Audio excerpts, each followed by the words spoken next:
China will not want a war now, क्योंकि अभी China war लड़ने की परिस्थिति में नहीं, इस मौसम, this is not the time for war. But China क्या चाहेगा, एलएसी और एलओसी हीट अप हो जाए ताकि इंडिया का जो इकोनॉमिक आउटलुक है वो थोड़ा नीचे आए। देखिए चाइना का इकोनॉमिक आउटलुक अब 2.1% है, हमारा 6.9% है।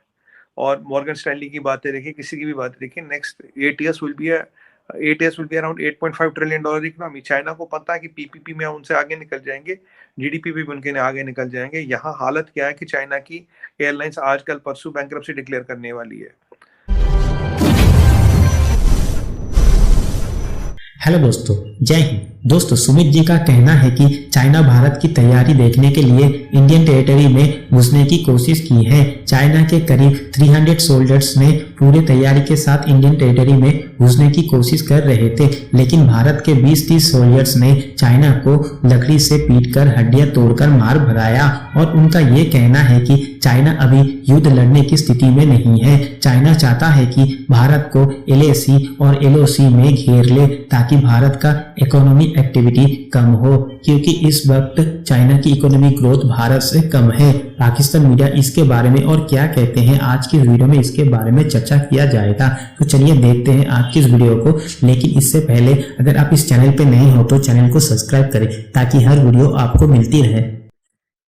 सर, क्या बॉर्डर पे चल रहा है, इसका क्या बैकग्राउंड है? इंडियन सोल्जर भी जो है वो थोड़े से मतलब दोनों के दरमियान क्लैशेस चल रहे हैं, बैकग्राउंड क्या है? और अजीब अजीब सी खबरें सुनने को मिल रही हैं, बॉर्डर पे क्या हो रहा है? देखिए राबा जी, शो पे बुलाने के लिए धन्यवाद। ये 9 तारीख की घटना है, करीब 2 दिन पहले। और हुआ क्या था कि तवांग जो एरिया है, यहाँ भी हमारा चाइना के साथ बॉर्डर मिलता है, पर यहाँ इम्पोर्टेंट बात ये, यहाँ जो बॉर्डर है ये 2006 में एलएसी जिसे हम कहते हैं, line of actual control, demarcate हो गई थी। कोई डिस्प्यूट नहीं है यहाँ पे, कोई परसेप्शन नहीं है। अब हमारा नॉर्मल बॉर्डर पोस्ट जाता है। उस दिन क्या हुआ, चाइनीज के करीब 300 लोगों ने हमारी तरफ क्रॉस ओवर करने की कोशिश की। बिल्कुल गलवान जैसी घटना थी, जैसे गलवान में कोशिश की थी वैसी की थी। वो पूरे तैयार थे। यूजुअली जो बॉर्डर पोस्ट होता 10, 12, 15, हद से 20 लोग जाते, ज्यादा नहीं आते। पर वो 300 लोग आए, किसके अप्रूवल से आए, तैयार होके आए। जब उन्होंने यहाँ कोशिश, हमारी तरफ आने की कोशिश की, उनको रोका गया तो उसमें कुछ लड़ाई हुई और दोनों साइड को कुछ माइनर इंजरीज आई। अभी ऑफिशियल नहीं है, अनऑफिशियल बता रहा हूँ। कुछ मीडिया में ऐसे अटकलें हैं कि 300 लोग उनके यहाँ से आए थे, हमारे वही 10-20 लोग जो नॉर्मल होते हैं, बाकी आए होंगे रेनफोर्समेंट के लिए बाद में। और यहाँ पे कहने की बात है कि किसने अप्रूव किया था, उनके कमांडर के कहे बिना वो आ नहीं सकते। और ये सेंट्रल कमांड में था, सेंट्रल कमांड की रिपोर्टिंग डायरेक्ट शी जिनपिंग को है। तो ये कहीं ना कहीं वो हमारी तैयारी देखने आए थे कि इनकी तैयारी है नहीं है। क्योंकि देखिए रियाबा जी, इतने हाई ऑल्टीट्यूड पे इतने कम ऑक्सीजन वहां पे होती, इतनी भयंकर ठंड वहां होती, यहाँ वहां पे लड़ाई लड़ना और जीतना भी ह्यूमनली पॉसिबल नहीं है। और पर वो ये सोच रहे कि पोस्ट पे कब्जा कर ले, जमीन पे कब्जा कर ले, जो चाइना की आदत हमेशा से रही है। यहाँ से बातचीत की बात करता है, यहाँ से दोस्ती की बात करता है, यहाँ से ट्रेड की बात करता है, यहाँ से ये करता है। तो ये चाइना का दोहरा चरित्र है। सांप है वो। सांप आपको इसलिए नहीं डसता क्योंकि उसको आपसे कोई दुश्मनी, उसको डसना ही आता और कुछ आता ही नहीं उसको। अब सांप गाना तो गाएगा ही नहीं, डसेगा ही ना, उसको आता ही डसना है। उसकी प्रवृत्ति कहते हैं हिंदी में, टेंडेंसी, मतलब काटना है। तो यही चाइना की कवायद थी। और हमारे जो रिपोर्ट्स को इनफॉर्मली है, हमारे 6 से 9 सैनिक जख्मी, उनके 20 से 30 सैनिक जख्मी है। तो अब की बार उनको फिर मार पीट के भगा दिया गया, खदेड़ दिए गए। उन्हें लगता था 300 आएंगे, शायद भारी पड़ेंगे, वो हो नहीं पाया। बहुत पिटके गए हैं, बहुत अच्छी तरह से हड्डियां वड्डियां तोड़वा के भाग गए वो। तो चाइना भाग गया एज यूजुअल। पर अब 2 चीजें होगी, अरुणाचल में भी उन्होंने फ्रंटियर खोल लिया। पहले ये फ्रंटियर केवल लद्दाख में था, अरुणाचल में भी खोल लिया। ये एक धोखा है। देखिए आप पीस टॉक्स की बात करते हो, ट्रेड की बात करते हो, इधर की बात, और यहाँ एक धोखा है। और इसके तार कहीं ना कहीं पाकिस्तान से भी जुड़ते हैं। अब आप बताएंगे कैसे, और मैं बताऊंगा फिर ये चाइना ने किया क्यों, ये इंपॉर्टेंट है। देखिए पाकिस्तान में आपके प्रधानमंत्री साहब शरीफ साहब और फॉरेन मिनिस्टर भुट्टो साहब गए थे चाइना। चाइना ने बोला will bail you out, 4 billion आपका रिस्ट्रक्चर कर देंगे, 6 बिलियन नया दे देंगे। अब क्या टर्म्स है, क्या कंडीशन है, क्या आपको वापस में देना है? देखिए गिरवी रखने को कुछ बचा नहीं, तो रखोगे क्या, किस चीज पे दिए उसने? देखिए चाइना किसी को पैसे देता नहीं, चाइना की अपनी हालत खराब है। तो अब क्योंकि मेरा आइडिया था, आपके चैनल पे और भी चैनलों पे मैं कह चुका था कि मेरा आइडिया ये है कि China, it will result into heating up of LOC and LAC. LOC definitely heat up होगी और एलएसी भी हीट अप होगी, क्योंकि चाइना इतने पैसे खर्च कर सकता है कि इंडिया के लिए थोड़ा प्रॉबल करने में। I am again saying China will not want a war now, क्योंकि अभी चाइना वॉर लड़ने की परिस्थिति में नहीं, इस मौसम, this is not the time for war. But China क्या चाहेगा, एलएसी और एलओसी हीट अप हो जाए ताकि इंडिया का जो इकोनॉमिक आउटलुक है वो थोड़ा नीचे आए। देखिए चाइना का इकोनॉमिक आउटलुक अब 2.1% है, हमारा 6.9% है। और मॉर्गन स्टैनली की बातें देखिए, किसी की भी बातें देखिए, next 8 years will be 8 years will be around $8.5 trillion economy. China को पता है कि पीपीपी में उनसे आगे निकल जाएंगे, जीडीपी भी उनके आगे निकल जाएंगे। यहाँ हालत क्या है कि चाइना की एयरलाइंस आजकल परसों बैंक्रप्सी डिक्लेयर करने वाली है, ऑलमोस्ट सर्टन है। All the three airlines are losing money. पहले ये था कि एयरलाइंस या रेलवेज, एयरलाइंस पहले करेगी। चाइना की सेमीकंडक्टर इंडस्ट्री में जो $350 बिलियन की, वहां ऑलमोस्ट ऑलमोस्ट दुकान बंद है। इंटेल जो सबसे बड़ा चिप मैन्युफैक्चरर और सीपीयू मैन्युफैक्चरर, वो कह रहा है मैं अपनी दुकान इंडिया शिफ्ट कर रहा हूँ। उनकी पूरी इंडस्ट्री को हम यहाँ ला रहे हैं, इंडिया ला रहे हैं। और अगर सेमीकंडक्टर रुकता तो आप जानती, चाइना का 80% एक्सपोर्ट जो है वो इलेक्ट्रॉनिक्स है, और इलेक्ट्रॉनिक्स में बिना चिप के कुछ हो नहीं सकता। $3 ट्रिलियन का झटका हुआ है। तो चाइना को झटके पर झटके लग रहे हैं, और यहाँ पे जीरो कोविड की पॉलिसी उन्हें रिट्रैक्ट करनी पड़ रही है।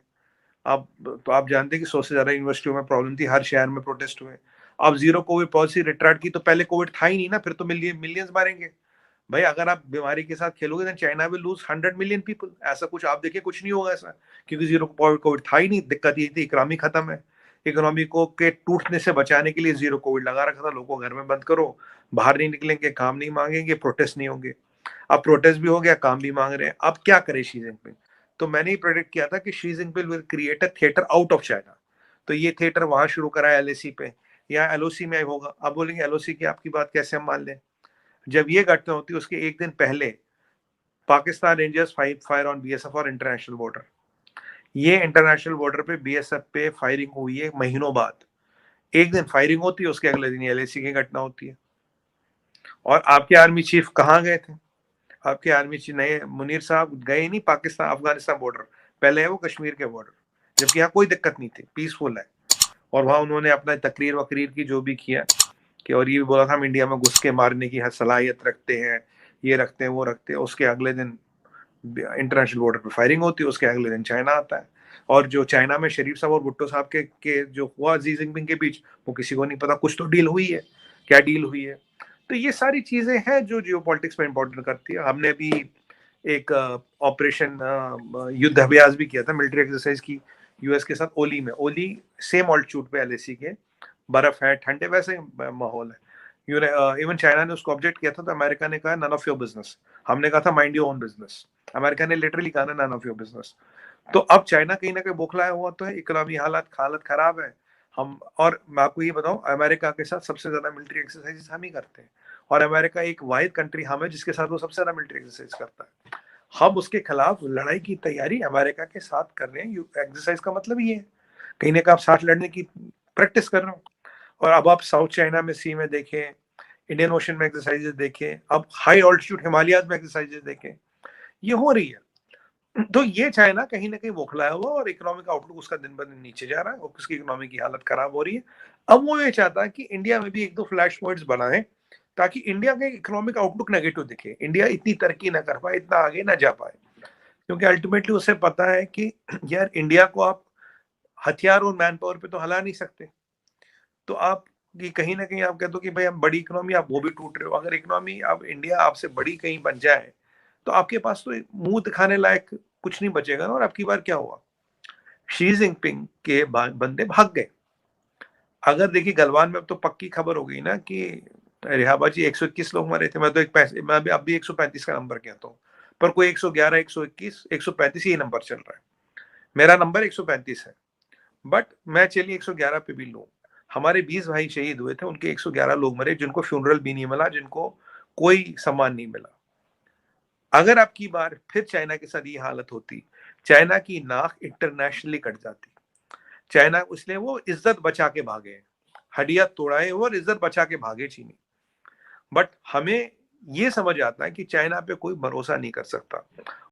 दोस्तों, आज की इस वीडियो में फिलहाल इतना ही। अगर आपको ये वीडियो पसंद आया तो वीडियो को ज़्यादा से ज़्यादा शेयर करें और ताज न्यूज़ चैनल को सब्सक्राइब करें।